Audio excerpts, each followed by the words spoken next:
ओम शांति। अॼु जी भले तारीख़ आहे 1/12/2024। अॼु व्यक्त बाबदादा जो रिवाइज कोर्स 18/1/2003।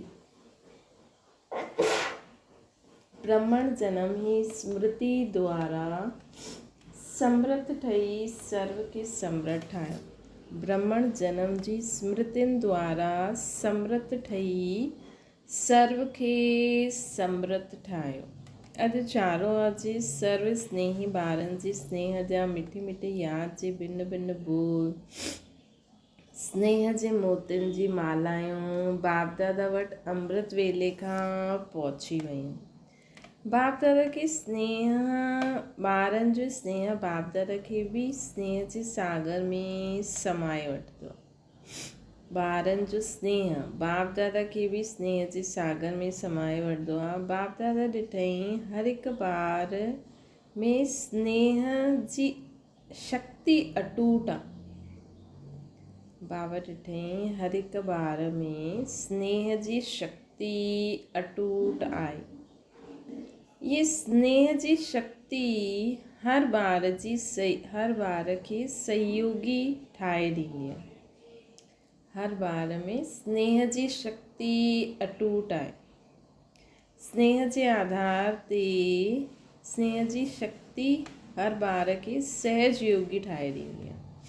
मतिलबु सहज ई असां बाबा खे यादि करे सघंदा आहियूं स्नेह जे कारण। स्नेह जे आधार सां सर्व आकर्षण सां उपराम थी अॻियां खां अॻियां वधो था न। स्नेह जे आधार ते सर्व आकर्षण सां उपराम थी अॻियां खां अॻियां वधो था न। त स्नेह सां छा प्राप्ति, स्नेह रखण सां छा असांखे सहज थी वेंदो आहे। बाबा ॿुधाइनि था अहिड़ो हिकु ॿार बि न ॾिठो जंहिंखे बाप दादा द्वारा व विशेष आत्माउनि द्वारा न्यारो प्यारो स्नेह जो अनुभव न थियो हुजे। है न, अहिड़ो बाबा कहिड़ो बि ॿार न ॾिठई। हर हिकु ब्रह्मण आत्मा जो ब्रह्मण जीवन जो आदिकाल स्नेह जी शक्ति द्वारा ही थियो आहे। हर हिकु ब्रह्मण आत्मा जो ब्रह्मण जीवन जो आदिकाल स्नेह जी शक्ति द्वारा ही थियो आहे। मतिलबु पहिरियों उन्हनि जो जन्म जो थियो आहे उहो स्नेह जे कारण ई थियो आहे। ब्रह्मण जन्म जी स्नेह जी शक्ति वरदान ठही अॻियां वधाए थी। त स्नेह रखणु केॾो सुठो आहे। बसि कल्ह बि बाबा चई न वरदान में मोहब्बत, बाबा सां सची मोहब्बत हूंदी त सहज अॻियां वधंदा वेंदासीं। कुझु ॾेखारे में ई न ॾींदो। हर हिकु पंहिंजी दिलि में स्नेह जे मोतियुनि जी ॾाढी मालायूं बाप दादा खे पारायूं। त अॼु जो ॾींहुं विशेष बाप ऐं ॿार जी स्नेह जो ॾींहुं आहे। ऐं अॼु 18 जनवरी जी बि मुरली आहे न, तॾहिं बि स्नेह वारी मुरली आहे। ऐं शक्तियूं अॼु जे ॾींहुं, ॿियूं शक्तियूं अॼु जे ॾींहुं मर्ज हुयूं, लेकिन स्नेह जी शक्ति इमर्ज हुई। बाप दादा बि ॿारनि जे स्नेह जे सागर में लवलीन हुया। अॼु जे ॾींहुं खे स्मृति दिवस चइबो आहे। स्मृति दिवस सिर्फ़ु ब्रह्मा बाप जी स्मृति जो दिवस न आहे, लेकिन बाप दादा चईंदा आहिनि अॼु ॿियो सदा इहे यादि रहे कि बाप दादा ब्रह्मण जनम वठंदे ई आदि खां हाणे ताईं जो स्मृतियूं ॾियारायूं अथई न, उहो बि यादि करो। अॼु जे बाबा चवनि था कि छा स्मृति ॾियाराई अथई आदि खां हाणे ताईं, उहे स्मृतियुनि जी माला यादि करो। ॾाढी वॾी माला ठही वेंदी। बाबा असांखे छा यादि ॾियारे अथई, ज्ञान खे रिवाइज़ करो। सभिनि खां पहिरियों स्मृति सभिनि खे छा मिली, पहिरियों पाठ यादि आहे न, मां केरु। हिन स्मृति ई नयो जन्म ॾियारई। वृत्ति दृष्टि स्मृति ई परिवर्तन थी वई। त पहिरीं स्मृति आहे मां केरु।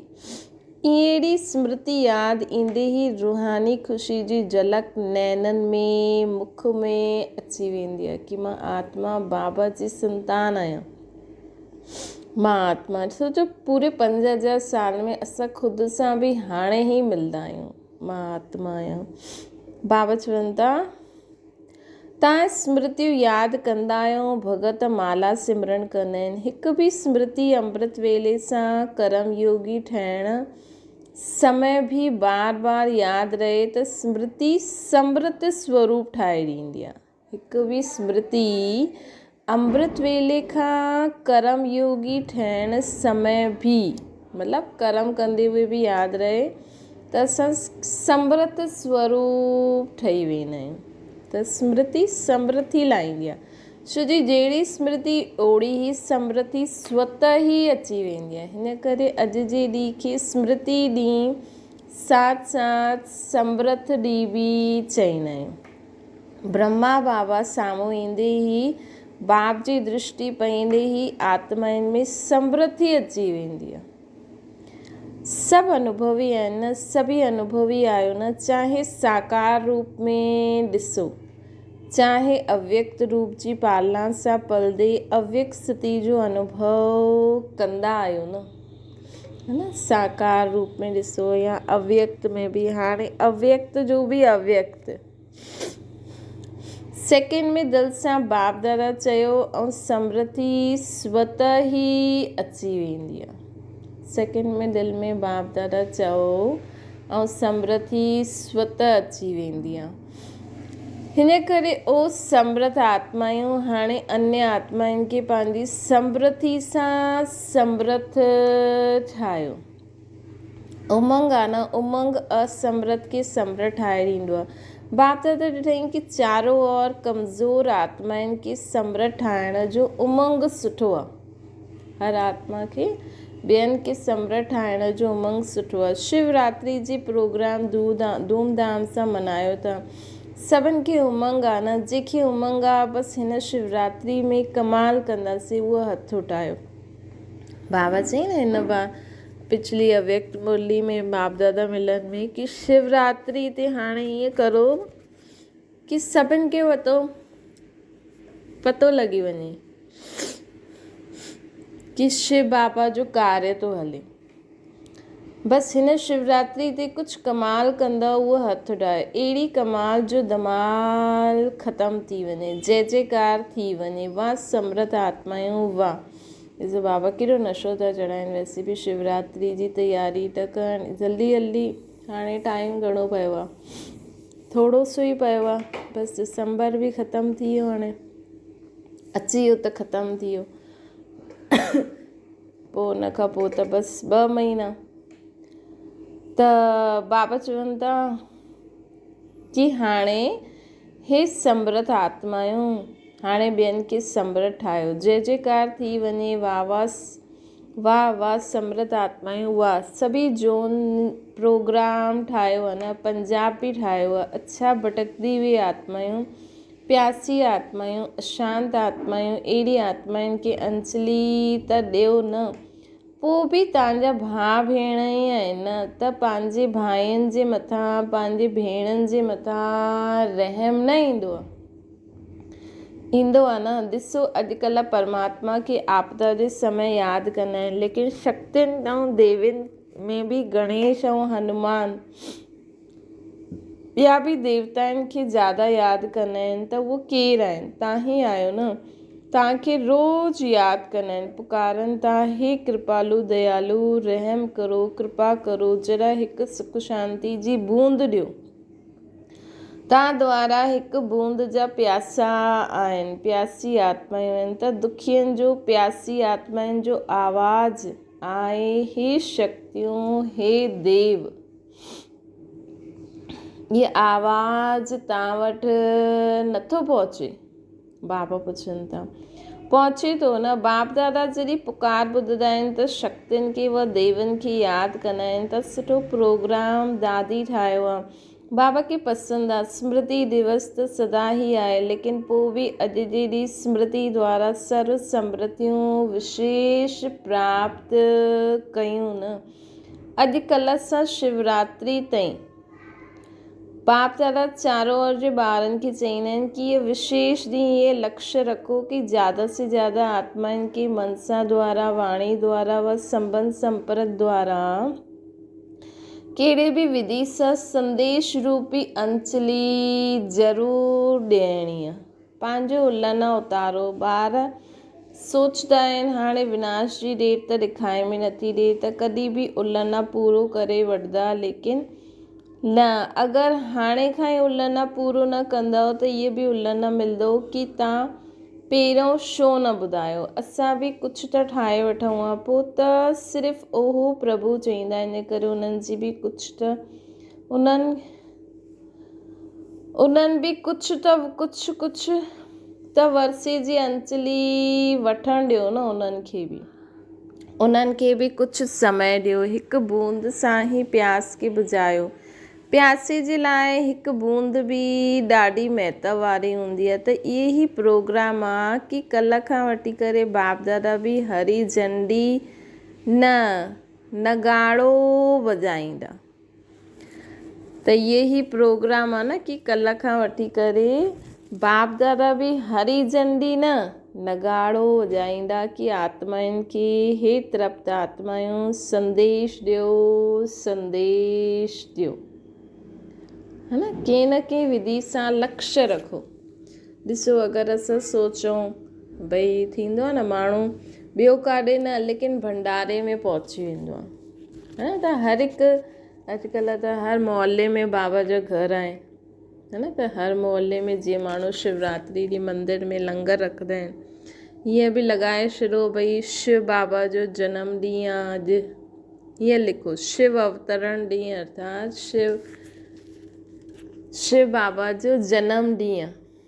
पोइ हिन बहाने प्रसाद खाइण त ईंदा, हीअं त न अचनि, प्रसाद खाइण त ईंदा, उन्हनि खे पर्चो ॾियो। हुन समय कोई न कोई हिकु माण्हू ॻाल्हाईंदो ई रहे, उहो रोटी खाईंदा रहनि, उहो ॻाल्हाईंदो रहे कि शिव बाबा हिन समय अवतरित थी विया आहिनि, उन्हनि जो अवतरण ॾींहुं इहो जनम ॾींहुं आहे। त उन्हनि जो इहो कार्य हले थो, त बि उन्हनि जे कन में त ॻाल्हि घुसंदी न। ईअं पंहिंजे एरिया, पंहिंजो मोहल्लो या नंढो गांव आहे त हीअं बि माण्हू करे त माण्हू खाइण त ईंदा कम से कम, उन बहाने कुझु न कुझु त कन में पहुचंदो न। शिव बाबा जो यथार्थ रूप छा आहे इहे त सम्झंदा न। शिव बाबा खे यादि करण सां छा थींदो इहे त सम्झंदा न। त बाबा चवनि था कि हाणे संदेश ॾियो। कम से कम शिवरात्रि ते बाप जे बर्थडे जो मुख त मिठो करनि कि हा असांखे संदेश मिलियो। असांजे लाइ मुख मिठो कराइण मतिलबु बाबा जो संदेश। लेकिन हीअं माण्हू न बि अचनि त कुझु मिठो मुंहुं कराइण लाइ कुझु थोरो बहुत ई मिठो असां ठाहे छॾूं। हिन बहाने असां ॿुधायूं भई हीअ असां मिठो इन करे था खारायूं छो शिव बाबा हाणे आया आहिनि, उन्हनि खे एतिरो समय थियो आहे, अॼु असां हुनजे एतिरा साल थी विया आहिनि, उन्हनि जो बर्थडे था मल्हायूं, उन्हनि खे एतिरो समय थी वियो आहे, उहो सृष्टि ते इहे कमु करनि था। त बि ॾिसो माण्हू ईंदा खाइण लाइ जे बहाने आत्मा जो मुख मिठो थी वेंदो। बाप जे बर्थडे जो मुख त मिठो करनि कि हा असांखे संदेश मिलियो। इहे दिलख़ुशि मिठाई सभिनि खे ॿुधायो, खारायो। साधननि शिवरात्रि मल्हाइण कुझु कमाल करे ॾिसो, हीअं बि करे सघंदा आहियूं।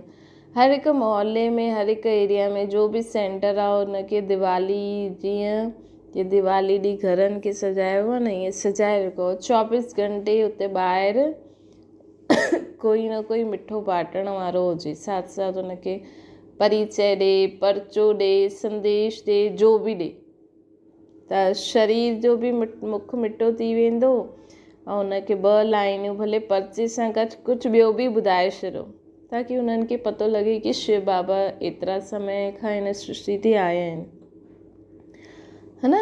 त हीअं ई असांखे बाबा चवनि था ॿुधायो बि, खारायो बि। साधारण शिवरात्रि न मल्हायो। कुछ कमाल करे करे ॾेखारियो। उमंग आहे न, पहिरीं लाइन खे ॾाढो उमंग मचाए, पहिरीं लाइन खे उमंग आहे, ॾाढो धूम मचायो। कम से कम इहे त सम्झनि कि शिवरात्रि जो एॾो वॾो महत्व आहे, असांजे बाप जो जनम ॾींहुं आहे, ॿुधी करे ख़ुशी त मल्हाइनि न। बाप दादा ॾिठईं कि अमृत वेले मेजॉरिटी जो यादि ऐं ईश्वरी प्राप्ति जो नशो ॾाढो सुठो रहंदो आहे न। बाप दादा ॾिठईं कि अमृत वेले मेजॉरिटी यादि ऐं ईश्वरीय प्राप्तियुनि जो नशो ॾाढो सुठो रहंदो आहे। लेकिन कर्म योगी जी स्टेज में जो अमृत वेले जो नशो आहे न, उन सां अंतर पइजी वेंदो आहे। कारण छा, कर्म कंदे सोल कॉन्शियस ऐं कर्म कॉन्शियस ॿई रहंदा आहिनि। इन जी विधि आहे कर्म कंदे उहे, कारण छा आहे, कर्म कंदे सोल कॉन्शियस ऐं कर्म कॉन्शियस ॿई रहंदा आहिनि। इन जी विधि आहे कर्म कंदे हुए मां आत्मा, कहिड़ी आत्मा उहा ॼाणंदा ई आहियो जो भिन्न भिन्न आत्मा जा समान मिला आहिनि। अहिड़ी आत्मा करावनहार थी करे न कर्मेंद्रियनि द्वारा कर्म कराइण वारी आहे। उहो कर्मेंद्रियूं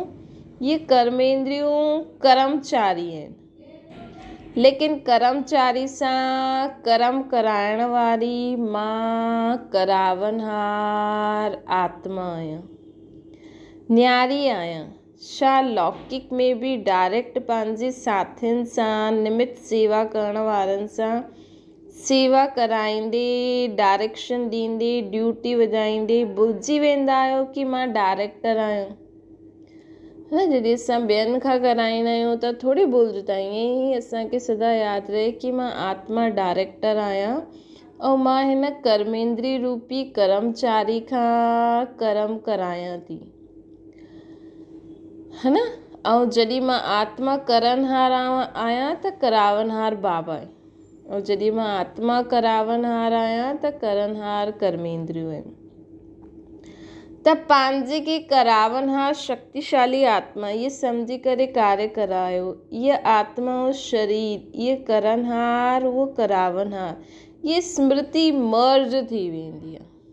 त इहे स्मृति असांजी सदा इमर्ज रहे, ये स्मृति असांजी सदा इमर्ज रहे। बाबा चवनि था तव्हां सभिनि जो पुराणे ॿारनि खे मालूम आहे कि ब्रह्मा बाबा शुरू में छा अभ्यास कई। हिकु डायरी ॾिठी न, सॼी डायरी में हिकु ई शब्द हुयो, मां बि आत्मा, जसोदा बि आत्मा, ये ॿार बि आत्मा, आत्मा ही आत्मा, ये सभु आत्मायूं ई आत्मायूं आहिनि। ये फाउंडेशन सदा अभ्यास कयो त इहो पहिरियों पाठ मां केरु आहे, हिन खे बार बार अभ्यास खपे, है न। बाबा जी बाप दादा जी मिलन बि, मुरली बि ईअं ई हली मन ते, ऐं हाणे बि बाबा चवनि था मां आत्मा आहियां, इहो अभ्यास करो। चेकिंग खपे, ईअं न कि मां त आहियां ई आत्मा। अनुभव करो कि मां आत्मा करावनहार ठही कर्म करायां थी। करणहार अलॻि आहे, करावनहार अलॻि आहे। ब्रह्मा बाबा जो ॿियो अनुभव बि ॿुधियो कि कर्मेंद्रियूं कर्मचारियूं आहिनि। त रोज़ राति जो कचहरी बि ॿुधी त मालिक ठही हिन कर्मेंद्री रूपी कर्मचारी सां हाल चाल पुछियो न। त जीअं ब्रह्मा बाबा इहे अभ्यास फाउंडेशन पको कयईं, इन करे जो ॿार लास्ट में बि साथ रहिया उन्हनि जो छा अनुभव कयो कि बाबा कार्य कंदे हुए बि, शरीर में हूंदे हुए बि अशरीरी स्थिति में हलंदा फिरंदा अनुभव थींदा रहिया। चाहे कर्म जो हिसाब किताब बि चुकतो करिणो पए, लेकिन साक्षी हुया न स्वयं कर्म जे हिसाब किताब जे वश रहिया, न ॿियनि खे कर्म जे हिसाब किताब चुकतो थियण जो अनुभव बि न करायूं ब्रह्मा बाबा। मतिलबु कंहिंखे पतो ई न लॻियो कि ब्रह्मा बाबा जी आत्मा शरीर मां निकिरे थी, है न। कंहिंखे पतो बि न पियो कि ब्रह्मा बाबा जी आत्मा शरीर मां निकिरे थी। तव्हांखे मालूम पियो कि ब्रह्मा बाबा व्यक्त था थियनि? न मालूम पियो न? त एतिरो न्यारो साक्षी अशरीरी अर्थात कर्मातीत स्थिति बहुत काल खां अभ्यास जी तॾहिं रहे, तॾहिं अंत में बि उहो स्वरूप अनुभव करनि। तॾहिं असांजो अंत में बि उहो स्वरूप अनुभव थींदो, जॾहिं ॾाढे समय खां असांखे इहा अभ्यास हूंदो। ये बहुत काल जो अभ्यास कम में ईंदो। हीअं न सोचो अंत में देहभान छॾे ॾींदा, न। बहुत काल जो अशरीरी पंजो देह सां न्यारो करावन हा स्थिति जो अनुभव खपे।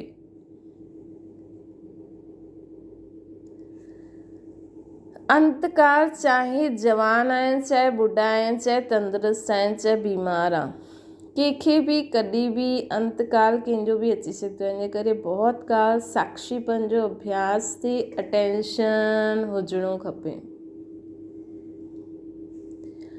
चाहे केतिरो बि प्राकृतिक आपदायूं ईंदियूं, लेकिन ये अशरीरीपन जी स्टेज असांखे सहज न्यारो बाप जो प्यारो ठाहे छॾंदी। हिन करे बहुत काल शब्द खे बाप दादा अंडरलाइन करनि था। छा बि हुजे, सॼे ॾींहं में साक्षीपन जी स्टेज जो, करावन हा जी स्टेज जो, अशरीरीपन जी स्टेज जो अनुभव बार बार करो। अंतमते फरिश्ता सो देवता निश्चित आहे। जेका अंत में फरिश्ता ठहींदा न, उहे देवता निश्चित आहिनि न। जेका अंत में फरिश्ता ठहींदा, उहे अंत में देवता अवश्य ई ठहींदा। त हाणे असांखे छा करिणो आहे? अशरीरीपन जो अभ्यास करिणो आहे। घड़ी घड़ी निराकार आत्मा, घड़ी घड़ी फरिश्ता आत्मा, वही फरिश्ता, वही निराकार आत्मायूं, वही देवता ठहींदियूं। त बाबा चवनि था ब्रह्मा बाप समान ठहिणो आहे, त बाप निराकार ऐं फरिश्तो आहे। ब्रह्मा बाप समान ठहिण अर्थात फरिश्ते स्टेज में रहण। जीअं फरिश्ता रूप साकार रूप में ॾिठो न, ॻाल्हि ॿुधंदे, ॻाल्हि कंदे, कारोबार कंदे अनुभव कयो कि जीअं बाबा शरीर सां हूंदे हुए बि न्यारा आहिनि, मतिलबु ॻाल्हि कई पोइ न्यारो। कार्य खे छॾे करे अशरीरी ठहिण इहे थोरो समय थी सघंदो आहे, लेकिन कार्य कंदे हुए समय कढी अशरीरी पावरफुल स्टेज जो अनुभव कंदा रहो। तव्हां सभु फरिश्ता आहियो न। बाप द्वारा इहे ब्रह्मण जीवन जो आधार वठी संदेश ॾियण लाइ साकार में कार्य करो था। असां सभु फरिश्ता आहियूं, सिर्फ़ु असां इहे ब्रह्मण जीवन जो हिन शरीर जो आधार वठी करे इहे साकार में कार्य करूं था। फरिश्ता अर्थात देह में रहंदे देह सां न्यारा ऐं हिकु एग्ज़ाम्पल ब्रह्मा बाप खे ॾिठो। ये असंभव न आहे, ये असंभव न आहे, ये संभव आहे। ॾिठो, अनुभव कयो। जो बि निमित आहिनि, चाहे हाणे विस्तार ज़्यादा आहे, लेकिन जेतिरा ब्रह्मा बाप जी नई नॉलेज, नई जीवन, नई दुनिया ठाहिण जी ज़िम्मेवारी हुई ब्रह्मा बाप खे, ओतिरी हाणे कंहिंखे बि न आहे न। पहिरियों त ब्रह्मा बाबा पूरी चारो जी संभाल ब्रह्मा बाबा जे मथां हुई। अॼुकल्ह त हेड इंचार्ज वग़ैरह सभिनि खे पंहिंजी पंहिंजी अलॻि अलॻि ड्यूटी मिली वई आहे न। पहिरियों त सभु हिकु ब्रह्मा बाबा ई द्वारा शिव बाबा कराइनि पिया। त जेतिरी ब्रह्मा बाबा जी ज़िम्मेवारी हुई, ओतिरी कंहिंजी बि न आहे। त सभिनि जो लक्ष्य आहे ब्रह्मा बाप समान ठहिण अर्थात फरिश्तो ठहिण, शिव बाप समान अर्थात निराकारी स्थिति में स्थित थियण। मुश्किल आहे छा? बाप दादा सां प्यार आहे न, त जंहिंसां प्यार आहे उन जहिड़ो ठहिणो आहे। ये संकल्प बि आहे बाप समान ठहिणो ई आहे, त कोई मुश्किल न आहे। सिर्फ़ु बार बार अटेंशन खपे। साधारण जीवन न, साधारण जीवन साधारण जीवन जीअण वारा ॾाढा आहिनि, वॾा वॾा कार्य करण वारा ॾाढा आहिनि, लेकिन तव्हां जहिड़ो, लेकिन असांजो कार्य छा आहे? माण्हू केतिरो बि वॾो महल ठाहे छॾे, लेकिन असांजो कार्य छा आहे? बिंदी स्वरूप ठहिणु, फ़रिश्ता स्वरूप ठहिणु, हा, इहो सभिनि खां वॾो कार्य आहे। छो जो हिन सां ई असांखे राजपद मिलंदो, जेको ॾाढो ऊच पद आहे।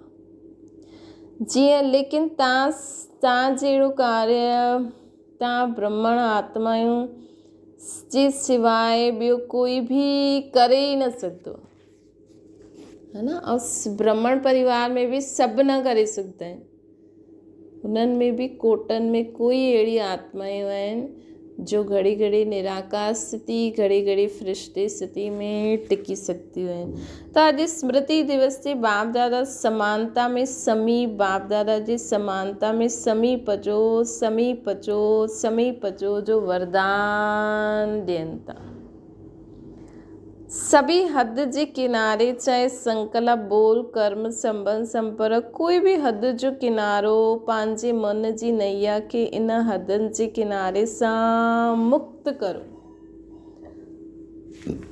त हाणे कल्ह बाबा चई न कि सभिनि कि हाणे असांखे बचपन में जो वाइदो कयो हुयो न, जो बाबा असांखे चयो कि बाबा चई न कल्ह कि मुंहिंजे खे तुंहिंजो करो, इन जे लाइ बाबा हिकु बार बि चयो हुई कि हाणे संगठित रूप में जॾहिं यज्ञ रचंदा आहियूं न, त संगठित रूप में सभु स्वाहा कंदा आहिनि, संगठित रूप में सभु स्वाहा कंदा आहिनि। त निमित जो बि आत्मायूं आहिनि, जॾहिं उहे संगठित रूप में पंहिंजी सभु कमी कमज़ोरियुनि खे स्वाहा कंदियूं, तॾहिं ई हिन यज्ञ जी समाप्ति थींदी।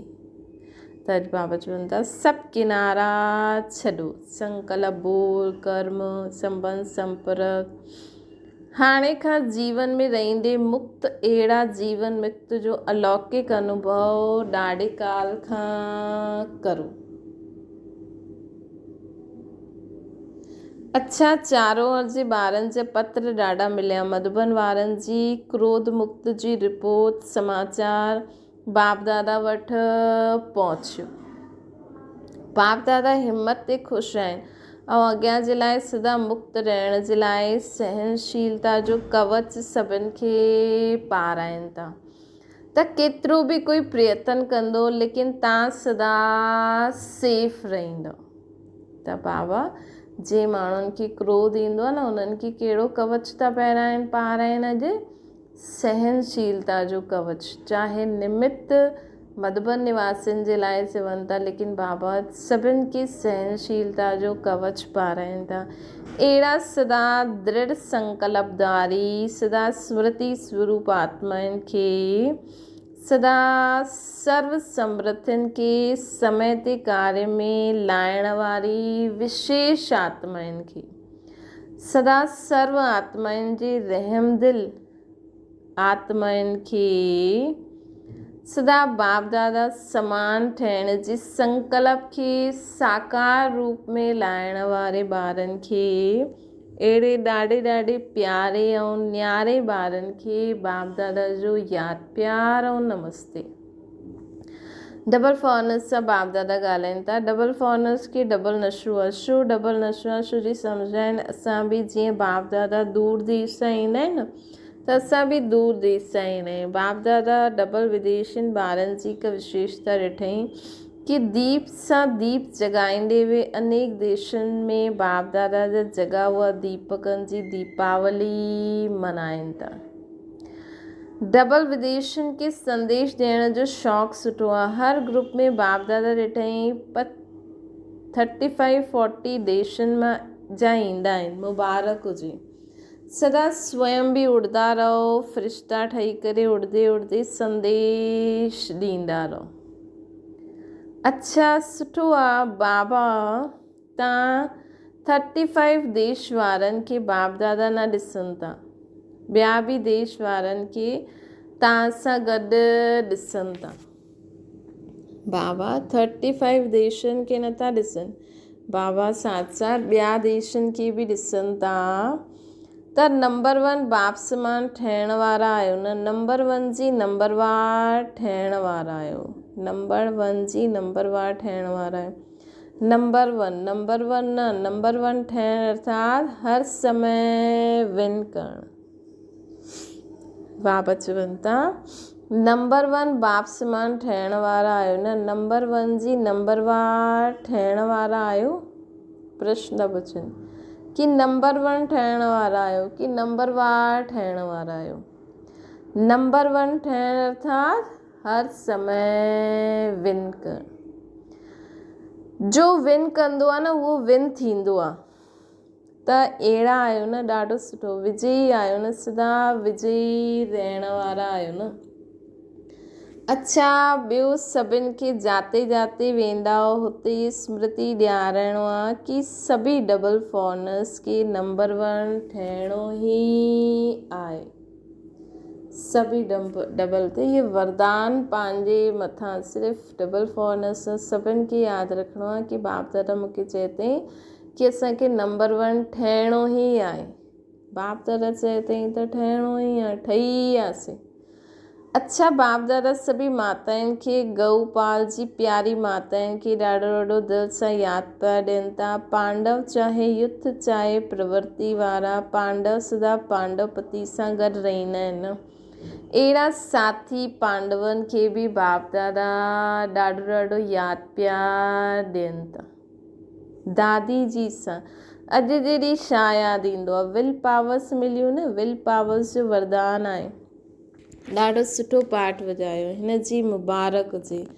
सभिनि जी दुआयूं तव्हां सां ॾाढियूं आहिनि। तव्हांखे ॾिसी करे ई सभु ख़ुशि थी वेंदा आहिनि, चओ या न चओ। तव्हांखे कुझु थींदो आहे न त सभु ईअं सम्झाइनि असांखे थो थिए। एतिरो प्यारु आहे न सभिनि जो। असांजो बि सभिनि सां ॾाढो प्यारु आहे। दादी जी चवनि था प्यार त आहे ॾाढो सभिनि सां, इहे प्यार ई सभिनि खे हलाइनि था न। धारणा कम ज़्यादा आहे लेकिन प्यार सभिनि खे हलाए थो। भले धारणा केतिरी बि हुजे लेकिन बाबा चवनि था सभिनि खे केरु थो हलाए? जो बाप दादा सां गॾु सभिनि जो प्यारु आहे। अच्छा, ईशू दादी सां इन बि हिसाब किताब चुकतो करे वरितई। कोई ॻाल्हि कोन्हे, इन जो सहज पुरुषारथ, सहज हिसाब चुकतो सहज ई थी वियो न। सुम्हंदे सुम्हंदे थी वियो, आराम मिलियो, विष्णु जे मुआफ़िक़ आहियो न। सुठो आहे। पोइ बि साकार में अञा ताईं यज्ञ रक्षक ठहिया आहियो त यज्ञ रक्षक ठहिण जी दुआयूं ॾाढी मिलंदियूं आहिनि। सभी दादियुनि बाप दादा सां सभी दादियूं बाप दादा जे ॾाढे समीप आहिनि, समीप रतन आहिनि न। सभिनि खे दादी जो मूल्य, सभी दादियुनि जो मूल्य आहे। संगठन बि सुठो आहे। तव्हां दादियुनि जी संगठन एतिरा वर्ष यज्ञ जी रक्षा कई ऐं कंदा ई रहंदा। अञा बि एडवांस पार्टी में करनि था न। हिकु एकता सभी सफलता जो आधार आहे। बाप दादा विच में आहे न। कंहिं चई बाप दादा बाबा तव्हां विच में आहियो न। जीअं बाबा चवंदा आहिनि न अष्ट रत्न जी माला हूंदी आहे हुन में 9 बाबा। त हेॾी सारी आत्मायूं जो एकता जे सूत्र में बंधल आहिनि ऐं विच में बाप खे विच में रखियो आहे। इहा अटेंशन ॾाढो सुठो ॾिनो आहे। मतिलबु कि उहो हिकु हूंदे हुए बि बाबा जे कारण हिकु आहियूं। मतिलबु बाबा मन में आहे। हीअं न असां सभु मतिलबु हिक ॿिए में न, बाबा जे ज़रिए हिकु माला ठहियलु आहे। अच्छा, सभी ठीकु आहियो न। वरदान सर्व संबंधनि सां हिकु बाप खे पंहिंजो साथी ठाहिण वारा सहज पुरुषार्थी ठहूं। बाप स्वयं सर्व संबंधनि सां साथ निभाइण जी ऑफर कंदा आहिनि। जीअं समय ओड़ो संबंध सां बाप जे साथ रहो, साथी ठाहियो, है न। जहिड़ो समय उहो बाप जे साथ रहो ऐं उन्हनि खे साथी ठाहियो। जाते सदा साथ बि आहे न ऐं साथी बि आहे, उन संबंध सां साथ ऐं साथी ठाहे। सम्झो बाबा आहे त बाबा सां गॾु बि रहो, बाबा खे हुन कर्म में साथी बि ठाहियो। त जाते साथ ऐं साथी उते कोई मुश्किल थी न सघंदी आहे। जॾहिं कॾहिं पंहिंजे खे अकेलो अनुभव करो त हुन समय बाप जे बिंदु रूप खे यादि न करो, प्राप्तियुनि जी लिस्ट साम्हूं खणी अचो कि असांखे बाबा छा छा ॾिनो अथई। भिन्न भिन्न समय जे रमणीक अनुभवनि जी कहानी स्मृति में लाहियो। सर्व संबंधनि जे रस खे अनुभव करो त महिनत समाप्त थी वेंदी, सहज पुरुषार्थी थी वेंदो। स्लोगन आहे, बहुरूपी ठही माया जे बहुरूपनि खे परखी वठो त मास्टर मायापती थी वेंदो। बहुरूपी ठही माया जे बहुरूपनि खे परखी वठो त मास्टर बहुरूपी थी वेंदो। अच्छा, ओम शांति। बाबा खे यादि करो।